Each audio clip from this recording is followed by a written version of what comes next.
This is a continuation of the Tyson project. It's one we showed you a few weeks back that was under construction in our shop. And this is the finished product. We've taken advantage of the tall ceilings that they had. They're 9 foot. And as kitchens go, it's relatively smaller, but we've managed to make it feel really large. A lot of that's because of the height utilization, but we also added peninsula here with some overhang for counter, but a lot of added counter space that they really needed, and storage as well. It's got granite counter. It's composite granite. It's a Chroma brand, and subway tile, which is another popular trend, and a lot of unique interior features that I'd like to show you. And upper glass cabinets, that's a nice to show off and feature colorful items too. It's kind of a craftsman style with a beveled crown molding and a simpler style recessed panel door. And I like their selection in poles and hardware too. The stainless steel appliances, which are kind of timeless, and they go with any kind of finish, you know, whether it's a stained wood, natural wood, painted.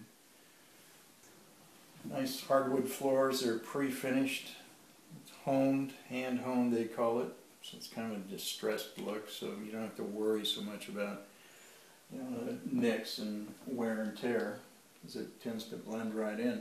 So a lot of nice choices that brought it all together in a great way. So I'd like to show you some of the exterior and interior features.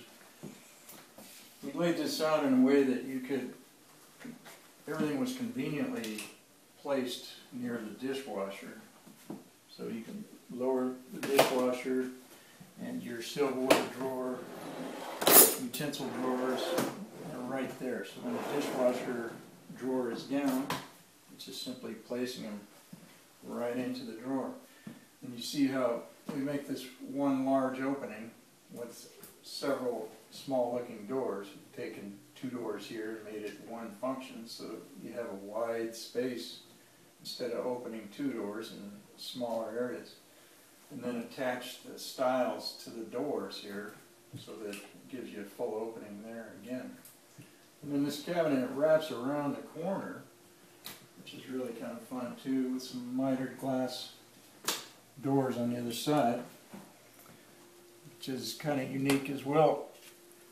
But we leave our divides out so that you can get to all these areas. It's open all the way through.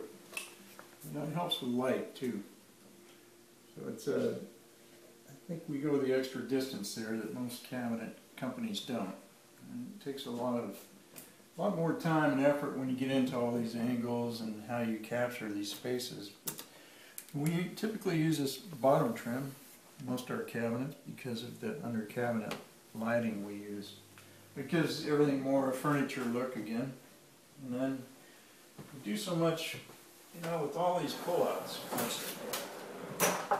They're really narrow.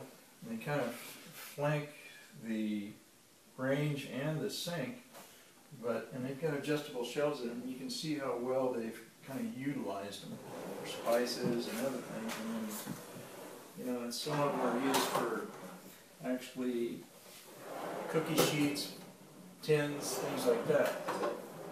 So, as well as looking like they help support the cabinetry, you know, like fluting used to. It's kind of a calm look in that.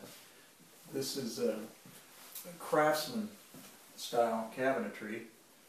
It's got beveled crown molding and then recessed panel doors.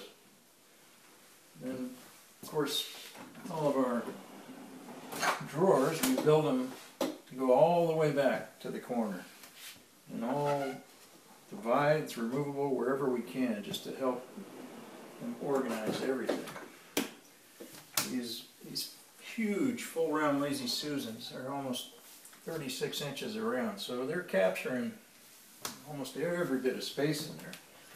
If you look at how this is laid out, you get a combination of both adjustable shelf Lazy Susans and regular shelves. You see, you don't have to have standard divide. You see how our doors come together, but it's sectioned off differently. It's in an effort to utilize this space differently too. So as many shelves as we can put in a space, it's really helpful in capturing all these areas. And then toe drawers, toe ladders. It's kind of a common thing for all of our projects is to do these toe ladders again. They're just so helpful in these spaces. And we do, of course, shows you the removable divides again that just help people organize all their items. And then do the same thing underneath the sink. We always pull out shelves. The idea again is to get everything that's inside the cabinets out where you can easily access them. If you look at this cabinet over the refrigerator, we've got 2 glass bottom pull-out shelves. The beauty of that is you can see everything that is inside that cabinet, as well as get it out to where you can get to it. And usually the second shelf will be adjustable. So a really great way of capturing that space.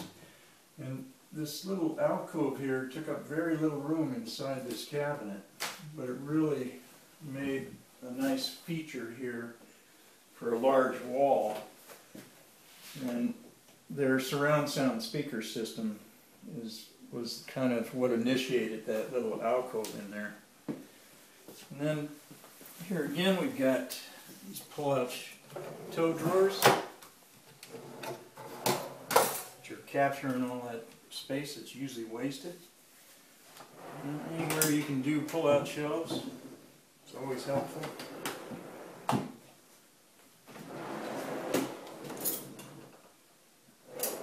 Even this drawer, little angle here, follows the angle, the island.